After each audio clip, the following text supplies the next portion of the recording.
دین ہاتھ سے دے کر اگر آزاد ہو ملت، دین ہاتھ سے دے کر اگر آزاد ہو ملت، ایسی تجارت میں مسلمان کا خسارہ۔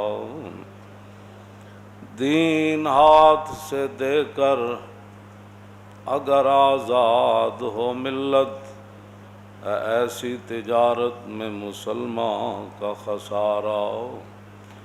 دین ہاتھ سے دے کر اگر آزاد ہو ملت، ایسی تجارت میں مسلمان کا خسارہ۔ جو کچھ ہو رہا ہے پھر دنیا کو ہے مارکہ روح و بدن پیش۔ روح سے مراد اسلام، بدن تو مراد کفر، ادیار، لبرل، منافق، دین دشمن۔ پھر دنیا کو ہے مارکہ روح و بدن پیش۔ پھر کیا ہوا؟ پھر تہذیب نے اپنے درندوں کو بھارا۔ پھر درندے کھڑے ہو گئے، حضور آ گئے، بات ختم ہو گئی۔ پھر درندے، بھائی حضور آ گئے۔ نجران کی عیسائیوں نے وہاں ٹل نہیں کھڑکانے تھے مسجد نبی شریف۔ نجران کے عیسائی اہل کتاب تھے، قرآن کے اندر ان کا ذکر ہے، اہل کتاب بار بار اللہ تعالیٰ یا اہل الکتاب یا اہل الکتاب۔ وہاں انہوں نے مورتیاں مسجد نبی شریف میں رکھ کے اپنی عبادت نہیں کرنی تھی، صرف وہ حضور کے بارے میں ان کو مسئلہ تھا۔ پھر یہ ہے کہ وہ خود صاحب شریعت وہاں موجود تھے، حضور خود وہاں موجود جلوہ گر تھے۔ آج کسی کو یہ حق نہیں ہے کہ اس طرح کی کوئی باتیں کرے، فیصلے ہو گئے اسلام کے سارے۔ ہاں جی، تمہیں یہ اسمبلیاں صرف پاکستان بننے کی وجہ سے تمہیں ملی ہیں، اور ہمیں یہ بھی پتہ ہے کہ تمہارے آباء و اجداد انگریزوں کی نوکریاں کیسے کرتے تھے، اور تمہارے آباء و اجداد جو ہے وہ ہمارے بزرگوں کو پھانسیوں تک کیسے لے جاتے تھے، اور مسلمانوں کی مخبریاں کیسے کرتے تھے۔ یہ تاریخ میں ساری چیزیں موجود ہیں۔ پاکستان تمہاری غنڈہ گردی کے لیے نہیں بنا، نہ پاکستان مندروں کی تعمیر کے لیے نہیں بنا، پاکستان مرزائیوں کو اوپر لانے کے لیے نہیں بنا، پاکستان لبرلوں کو اسلام کے خلاف باتیں کرنے کے لیے نہیں بنا۔ پاکستان تو ایک جگہ بنی تھی کہ مسلمان یہاں پاؤں رکھ کے دین کا اتنا کام کریں گے کہ پوری دنیا پر حضور کا دین غالب آ جائے گا۔ ہمارے بزرگوں نے ایک ذریعہ بنایا تھا کہ بھئی یہاں ہم آئیں گے ایک آزاد ریاست حاصل کر کے، پھر یہاں سے جس طرح میرے آقا و مولا نے خطوط لکھے کہ فرماؤ کلمہ پڑھو، تو یہاں جب ہماری ریاست مضبوط ہو جائے گی تو پھر ہم ٹرمپ کو بھی کہیں گے کلمہ پڑھ بھائی، پھر مودی کو بھی کہا جائے گا کلمہ پڑھ، نہ کہ یہاں ٹل کھڑکائے جائیں گے۔ اس لیے یہ باتیں رہنے دیں، آپ کی بڑی مہربانی۔ ہاں، یہ دین کے مقابلے میں کسی کی کوئی حیثیت نہیں ہے۔ تم جو چاہتے ہو وہ ایسے نہیں ہوگا پاکستان میں۔ ہاں، پاکستان صرف رسول اللہ کے دین کے لیے بنا ہے، ہاں، صرف حضور کے دین کے لیے بنا ہے، تمہاری غنڈہ گردیوں کے لیے نہیں بنا۔ حضور آ گئے، بس بات ختم۔ اللہ نے دیکھو اپنی توحید کی خود گواہی دی، شہد اللہ، اللہ خود گواہی دیتا ہے کہ انہ لا الہ الا ہو۔ اللہ نے فرمایا اللہ خود گواہی دیتا ہے کیا کہ اللہ کے علاوہ کوئی معبود نہیں۔ اللہ نے فرمایا والملائکۃ، فرشتے بھی گواہی دیتے ہیں کہ اللہ کے علاوہ کوئی معبود نہیں۔ وَأُولُو الْعِلْمِ قَائِمًا بِالْقِسْطِ لَا إِلَٰهَ إِلَّا هُوَ الْعَزِيزُ الْحَكِيمُ۔ اور جو اہل علم ہے قیامت تک، جن کے علم نے ان کو نفع دیا ہے، ہاں، انصاف پر قائم رہتے ہوئے قیامت تک جتنے اہل علم آئیں گے، اللہ نے فرمایا میں خود بھی گواہی دیتا ہوں کہ میرے علاوہ کوئی معبود نہیں، اور فرشتے بھی سارے گواہی دیتے ہیں کہ میرے علاوہ کوئی معبود نہیں، اور علم والے بھی جب وہ انصاف پر کھڑے ہوں تو وہ بھی گواہی دیں گے کہ لا الہ الا هو العزیز الحکیم، کہ اس کے علاوہ کوئی معبود نہیں، وہی غالب ہے اور وہی حکمت والا ہے۔ اب پھر مسلمان، پھر صحابہ نے کیا کیا؟ جب یہ گواہی ہو گئی تو وَإِذَا سَمِعُوا مَا أُنزِلَ إِلَى الرَّسُولِ تَرَىٰ أَعْيُنَهُمْ تَفِيضُ مِنَ الدَّمْعِ مِمَّا عَرَفُوا مِنَ الْحَقِّ يَقُولُونَ رَبَّنَا آمَنَّا فَاكْتُبْنَا مَعَ الشَّاهِدِينَ۔ اور تمہیں تو شاہدین میں اللہ نے فرمایا کہ میرے حبیب کے غلام جب قرآن سنتے ہیں تو ان کی آنکھوں سے آنسو بہہ جاتے ہیں، اور آنسو بھی ایسے بہتے ہیں جو خون ملے ہوتے ہیں، اور وہ کہتے ہیں کہ یا اللہ ہم نے حق پہچان لیا ہے، اب جو تو نے خود گواہی دی نا تیرے علاوہ کوئی معبود نہیں، تو یا اللہ ان گواہی دینے والوں میں ہمیں بھی لکھ لے تو۔ ہاں، اور تم کس طرف چل پڑے ہو ٹل کھڑکانے کے لیے؟ قرآن تو کہتا ہے کہ مسلمان وہ ہیں جو کہتے ہیں یا اللہ شاہد اللہ تیری گواہی کے مقابلے میں تو ہماری کوئی حیثیت نہیں، لیکن کلمہ جو پڑا ہے تو ان گواہوں میں ہمیں بھی لکھ لے تو۔ اللہ اللہ جی تم کس طرف چل پڑے ہو؟ کہتے جی وہ سب کا رب ہے، اور رب تو وہ سب کا ہے، بالکل اس میں کوئی شک نہیں ہے، لیکن مالک نے ڈنگر تو سارے رکھے ہوتے ہیں نا، ہاں لیکن چارہ تو انہوں ہی ول کر کے پاندا ہے نا جیڑا کم دا داند ہو، جیڑے قلعے تے بدے ہون انہیں چارہ تو سارے دیندا ہے، یہ تو پکی بات ہے۔ وہ مالک جو ہویا بکریاں نوں بھی چارہ دیندا ہے، وہ تے دروازے تے گدھا بدے ہوندا ہے انہوں بھی چارہ دیندا ہے، مجھاں ہوندیاں انہوں بھی چارہ دیندا ہے، بیل ہوندے لیکن چنگا چارہ انہوں پاندا ہے جیڑا کم دا ہوئے۔ یہ کیڑیاں باتاں تسی کردے ہو؟ یہ مندر واسطے مجدد صاحب نے کی لکھی؟ میں اس لیے مجدد صاحب کی بات کر رہا ہوں کہ شاعر مشرق مصور پاکستان، تاکہ یہ کوئی نہ کہے یہ مولوی کی بات ہے۔ اقبال قلندر لاہوری وہ نیٹے سے جو جرمنی کا مجذوب تھا، اس کے بارے میں اقبال کو بڑا افسوس تھا، او بلا درماند وطا اللہ نہ رفت از مقام عبدہ بے گانا رفت، کہندا یار او لا الہ تک تے پہنچیا لیکن الا اللہ تک نہ پہنچیا، او مسلمان بن کے دنیا تو نہ گیا، کاش بودے در زمانے احمد تا رسید بر سرور سرمدے، کہنے لگا ہائے ہوئے افسوس کہ وہ مجدد الفسانی دے زمانے چ ہوندا تے انہیں لا الہ تو بعد مجدد صاحب نے پھر انہوں الا اللہ تک پہنچا دینا سی، کاش بودے در زمانے احمد۔ ایک بال افسوس کرتا سی کہ ہائے ہوئے یار لا الہ تک تے پہنچے ہوئے کوئی نہیں تے الا اللہ تک کیوں نہ پہنچیا، وہ مجدد صاحب انہوں نپ کے پہنچا دینا سی۔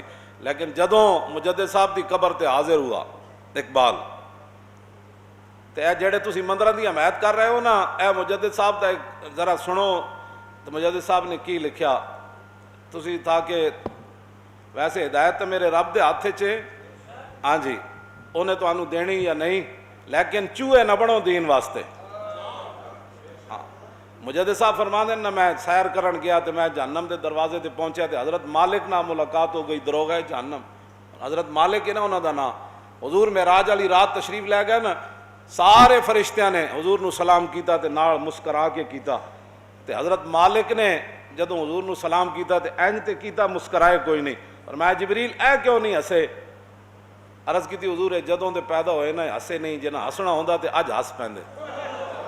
جہنم دا اتنا خوفناک منظر ہے جڑے باہر کھڑے، حضرت مالک جبریل نے کہا جی جنا ہسنا ہوندا نا اج ہس پینا سی۔ او حضرت مالک امام ربانی فرماندے میری انہاں نال ملاقات ہوئی، میں کہا ہوئے اور ساڈا اکبر کدھر گیا بھائی؟ وہ کہڑے پاسے جہنم دے کونے چ رکھے نے؟ وہ کہندے نے وہ ایک صندوق کٹ کے لے آئے حضرت مالک، وہ صندوق کھولیا تے کونے وچ ایک چوہا جہا پیا سی اتنا سارا، تے میں کیا بھائی میں اے نہیں کیا بھائی چوہا وکھاؤ، میں کیا وہ اکبر کدھر گیا؟ انہاں کیا حضور اے ہی ہے چوہا، ایدا انجام اللہ نے چوہے نال کر چھڈیا، انہیں تواڈے دین نو کترن دی کوشش کیتی۔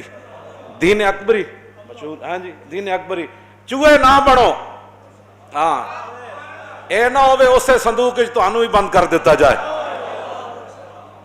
تسی مندر بنا کے کنوں خوش کرنا چاہتے ہو؟ تے اللہ تے رسول نو ناراض کر کے تسی کنوں خوش کرنا چاہتے ہو؟ واللہ و رسولہ حق ان یرضوا، یہ قرآن کی نص ہے، اللہ اور اس کا رسول زیادہ حق رکھتے ہیں کہ ان کو راضی کیا جائے۔ چوہے بن دیو پاکستان بن جاؤ نا، تانوں ایڈا جب تانوں ہندوؤں نال پیار ہے تے جاؤ ٹل کھڑکاؤ، اسلام تو بے نیاز ہے، ہاں اسلام کسے دے پیراں چ نہیں پیندا۔ تسی کہ نہ تسی اسلام دے ترجمان ہو، ہاں ترجمان امام ربانی، ہاں جی کیوں ترجمان ہے؟ اقبال کہندا حاضر ہوا میں شیخ مجدد کی لحد پر، حاضر ہوا میں شیخ مجدد کی لحد پر، وہ خاک کے زیر فلک ہے مطلع انوار، اس خاک کے ذروں سے شرمندہ ستارے، اس خاک میں پوشیدہ ہے وہ صاحب اسرار، گردن نہ جھکی جس کی جہانگیر کے آگے، جس کے نفس گرم سے ہے گرمی احرار، وہ ہند میں سرمایہ ملت کا نگہباں، اللہ نے بر وقت کیا جس کو خبردار۔ حاضر ہوا میں شیخ مجدد کی لحد پر، میں کی ویکھیا؟ کہندا میں اتھے نور ہی نور ویکھیا۔ جس بندے نو داتا صاحب جا کے کچھ نہ نظر آئے، جا کے اقبال دی قبر تو تھوڑا جہا سرما لے آئے، جنہوں سلطان الہند دی قبر تے کچھ نہ نظر آئے، اور داتا صاحب دی قبر تو تھوڑا جہا سرما لے جائے، خاک دا سرما، اور باہر جڑے بیچتے ہیں وہ سرما نہیں، ہاں وہ خاک کے زیر فرق ہے مطلع انوار، اس خاک کے ذروں سے شرمندہ ستارے، اس خاک میں پوشیدہ ہے وہ صاحب اسرار، جس کو اللہ نے اتنے راز عطا فرمائے، گردن نہ جھکی۔ اتنا ہی تو کم سی، جیل چ بھی بچ جانا سی، جی سزاواں تو بھی بچ جانا سی، ظلم و ستم تھی، گل تو صرف اتنی سی، اتنی۔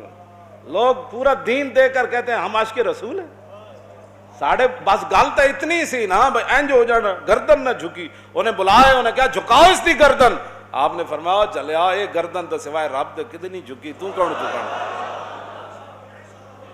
اتنا ہی صرف جھگڑا سی مجدد صاحب دا، وہ کہنا سی تھوڑا جا اینج کر دو، تو جدو انہیں اپنے دربار وچ بلایا، وہ کھڑکی ہو جی بنائی بھائی اینج کھڑکی، چلو میری شرط ہی پوری ہو جائے گی، تو آپ نے لتاں اینج کیتیاں وہ منہ والا، فرمایا تیرا منہ ان کے قابل ہے، یہ صرف رب کے سامنے جھک سکتا ہے، گردن نہ جھکی جس کے نفس گرم سے ہے۔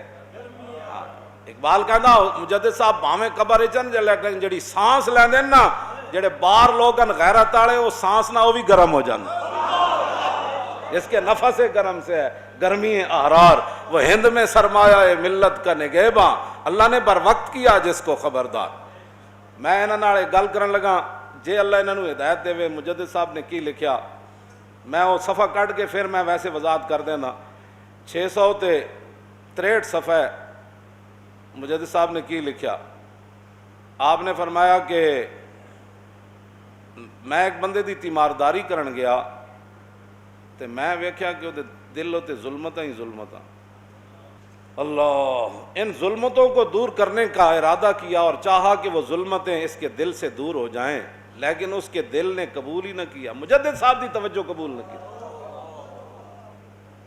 مجدد صاحب فرماندے نے میں اپنی روحانی توجہ کی تھی کہ یہ دل تے اتنا کالا سیاہ ہویا ہوا دل، تے میں ان سیاہی تے دور کر دے، میں دنیا تو ہن جان لگا، تے کہندے نے اس کے دل نے مجدد صاحب کا توجہ قبول نہ کی۔ آپ نے فرمایا کہ میں جدو زور لایا نا، تے اس بندے دا ظلمت انہیں قبول ہی نہ کی تھی، توجہ ہی قبول نہ کی تھی۔ پھر فرماندے نے پھر میں ادھر گل کی، میں کہا یا اللہ یہ مسلمان ہے، دنیا تو جا رہا، تے اے میری توجہ ہی دا دل۔ فرمایا مجدد اے شیخ احمد سرہندی، اس کے یہ دل کی جو ظلمتیں اور تاریکیاں ہیں نا، یہ کفر کے ساتھ محبت کی وجہ سے۔ تے اے جناب مجدد صاحب نے لکھا، فرمایا میں توجہ کی تھی، تے پھر آواز کی آئی، فرمایا بلکہ ان ظلمتوں سے اس کا پاک ہونا دوزخ کے عذاب پر موقوف ہے جو کفر کی جزا ہے۔ یہ مجدد کی توجہ سے یہ ظلمتیں دور نہیں ہوں گی، چونکہ کفر اور اہل کفر کے ساتھ یہ محبت رکھتا تھا، اور پھر قیامت کو یہ آخر دوزخ میں جل کر چلا جائے گا، اس لیے کہ ایک ذرہ دے اندر ایمان موجود ہے۔ اے دم خم جی مندر بنانے والے ہو، دوزخ دا عذاب اتنے تے مجدد صاحب دی توجہ بھی نہ اتھے، اے نہیں کہ آپ دی توجہ وچ کوئی کمی سی، ہاں لیکن کفر نال جڑی یاری ہو اتنا بڑا ظلم ہے۔